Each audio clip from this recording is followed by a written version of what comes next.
नमस्कार। हवा के विपरीत चलना, बहते पानी के विपरीत तैरना एक चुनौती का काम है और जिंदगी में जो व्यक्ति इस चुनौती को स्वीकार करता है, दुनिया उसी के व्यक्तित्व को याद करती है। किसी भी धारा के विपरीत चलना इस तलवार पर चलने के समान है। मेरे शब्द हैं उस राजस्थान पुलिस के जांबाज पुलिस निरीक्षक विष्णुदत्त बिश्नोई के श्रद्धा सुमन। विष्णुदत्त बिश्नोई की मृत्यु का कारण आत्महत्या हो या हत्या हो, यह अलग विषय है, लेकिन उनकी मृत्यु ने हमारी व्यवस्था पर बहुत से सवाल खड़े कर दिए हैं। मैंने उनकी मृत्यु उपरांत उनके शौर्य गाथाओं, उनकी कार्य प्रणाली के संबंध में पत्र पत्रिकाओं में बहुत कुछ पढ़ा, सोशल मीडिया पर कुछ अलग ढूंढने का प्रयास किया। श्रद्धा सुमन तो हर जगह पाए, लेकिन सोशल मीडिया में कुछ अलग बातें भी पाई। बीएसएफ के सेवानिवृत्त अधिकारी और ए बॉर्डर मैन पुस्तक के लेखक ओम प्रकाश आर्य ने सोशल मीडिया पर कुछ अलग तरह से ट्वीट किया। उन्होंने जहां ए बॉर्डरमैन, एक सैनिक को अंतिम मृत्यु तक लड़ने और जूझने के संबंध में दिलवाई जाने वाली शपथ का उल्लेख किया, वहीं उन्होंने अपने लिए सुलभ भाषा अंग्रेजी में लिखा, reaction of masses to his extreme acts of committing suicide indicate a character of Inspector Vishnu. We can safely comment that he was a rare ideal in khaki, who might have been habitual of going against the streams. Such type of person quite often earn enmity even their own class. Such individuals are not ready to compromise at the cost of their ideal and career, and sometimes even at their cost of life. However, with due respect of admirers of Inspector Vishnu, we should not insist for CBI inquiry, as we should not invariably expect fair investigation by primary agency due to obvious reason.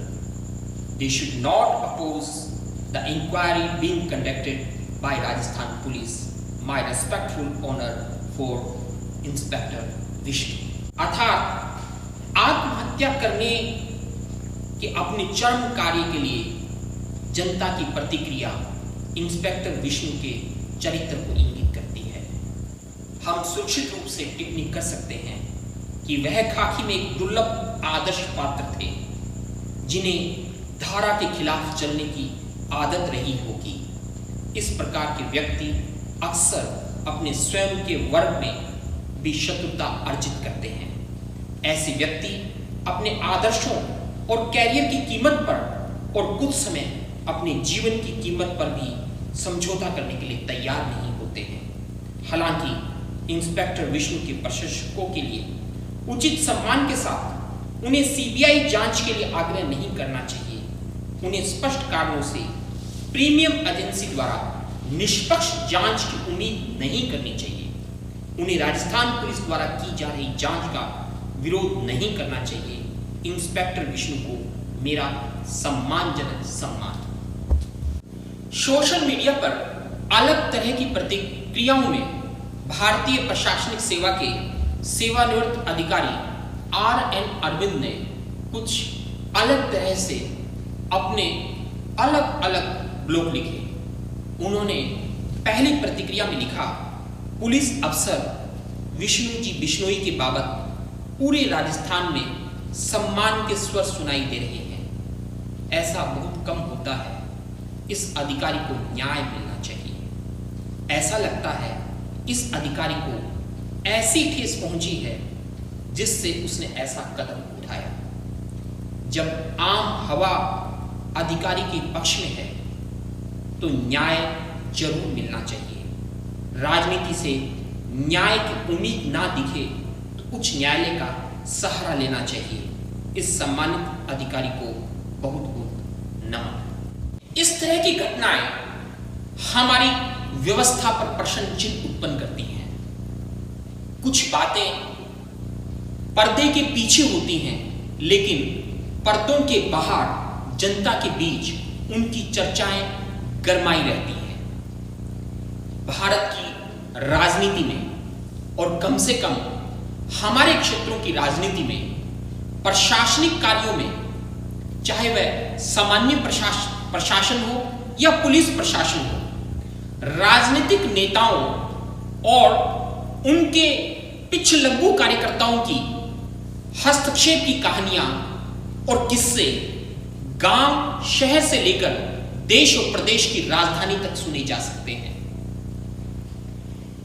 हमारा कानून स्पष्ट है, भारत का संविधान स्पष्ट है, जिसमें अलग अलग स्तंभों को अलग अलग कार्य दिए गए हैं।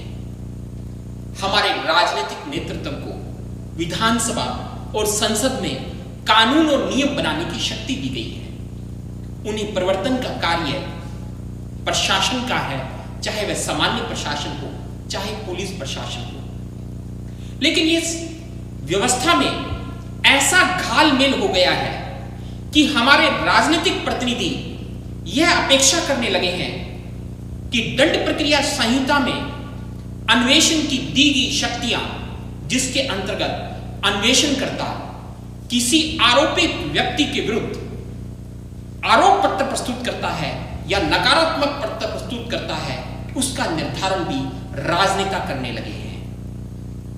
प्रशासन कैसे चलेगा, यह भी अब हमारे प्रशासनिक अधिकारियों पर हमारे राजनेताओं का दबाव उन्हें विचलित करने लगा है।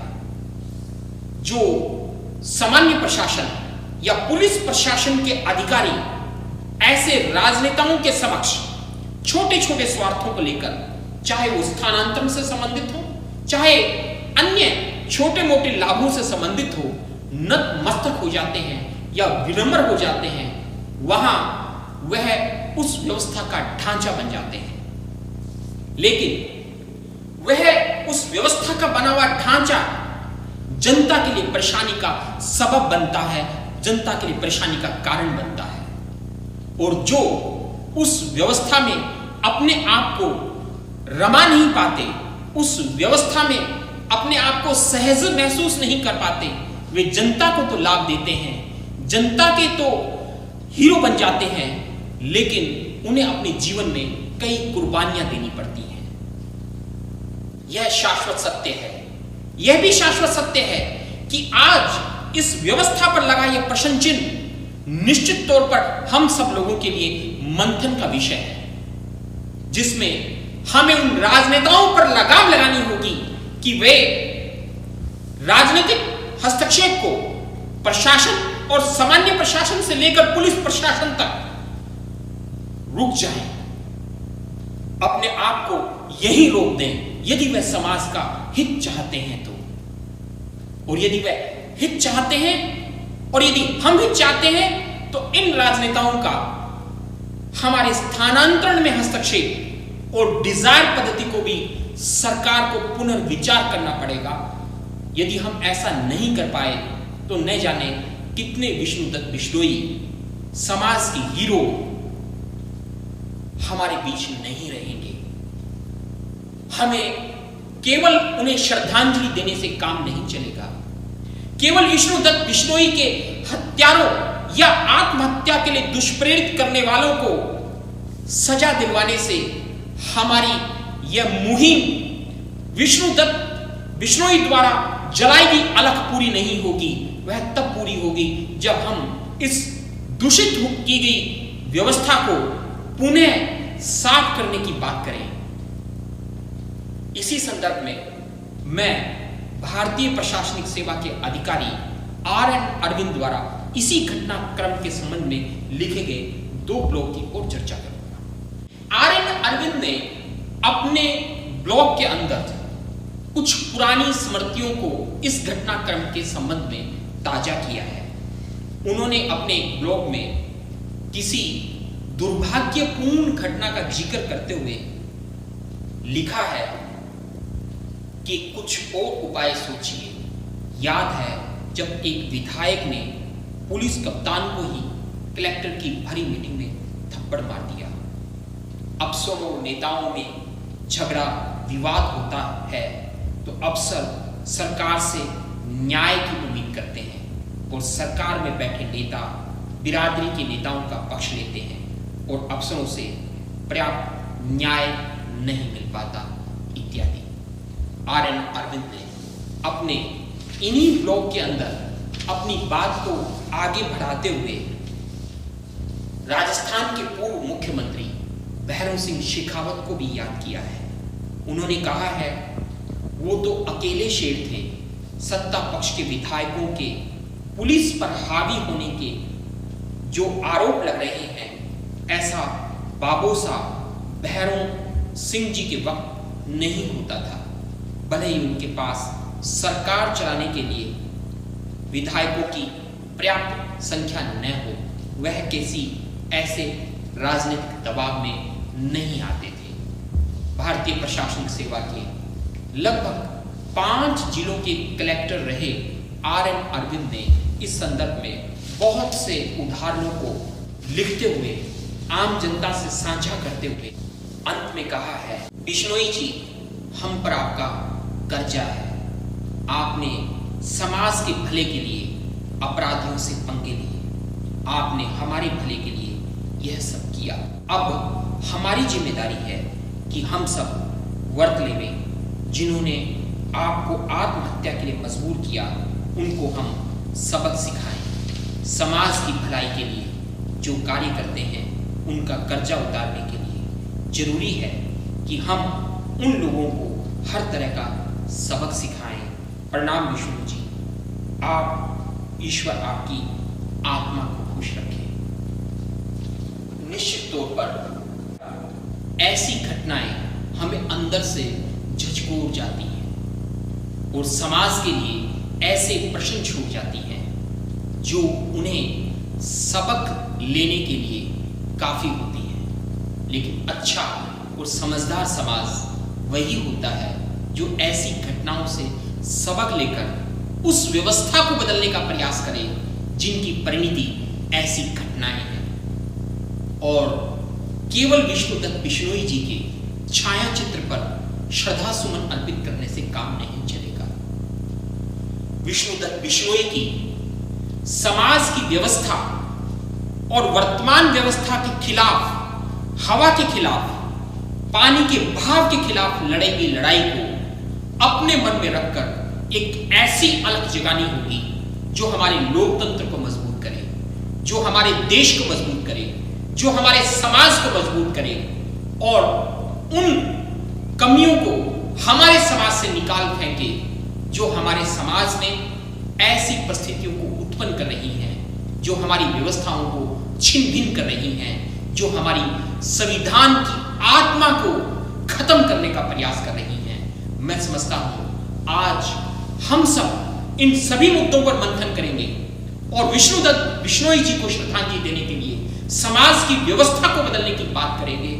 इस विचार मंथन की प्रक्रिया को बनाए रखने के लिए हमारे चैनल को सब्सक्राइब करना न भूलें, कमेंट्स बॉक्स या अन्य माध्यमों से अपने विचारों को प्रकट करना न भूलें। आपके विचार हमारे लिए बहुमूल्य हैं। इस संवाद को बनाए रखने के